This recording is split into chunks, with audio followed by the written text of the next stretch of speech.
Tu veux savoir comment un compagnon du prophète, PSL, a bâti une immense fortune tout en restant éthique et généreux? Al-Zubayr ibn al-Awwam, R.A., avait une stratégie secrète, et elle fonctionne encore aujourd'hui. Al-Zubayr, R.A., n'était pas juste un commerçant. Il était un investisseur avisé.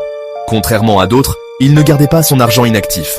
Il achetait des terres, des maisons et des biens durables dans les plus grandes villes musulmanes, Médine, Bassora, Koufa et l'Égypte. Il ne prêtait pas d'argent avec intérêt, riba, mais il avait un système intelligent.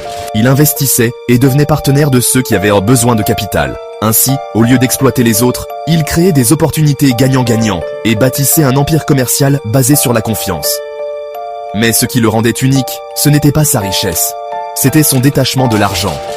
Juste avant sa mort, il a demandé que toutes ses dettes soient remboursées avant que sa famille ne prenne un seul dirham. Résultat, après avoir réglé ses dettes, il restait encore une immense fortune pour ses héritiers. Tu veux connaître les stratégies des plus grands entrepreneurs musulmans? Abonne-toi maintenant et découvre comment appliquer ces secrets aujourd'hui.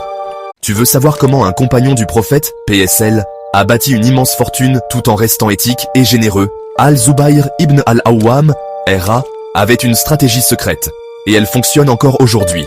Al-Zubayr, R.A., n'était pas juste un commerçant. Il était un investisseur avisé. Contrairement à d'autres, il ne gardait pas son argent inactif. Il achetait des terres, des maisons et des biens durables dans les plus grandes villes musulmanes, Médine, Bassora, Koufa et l'Égypte. Il ne prêtait pas d'argent avec intérêt, riba, mais il avait un système intelligent.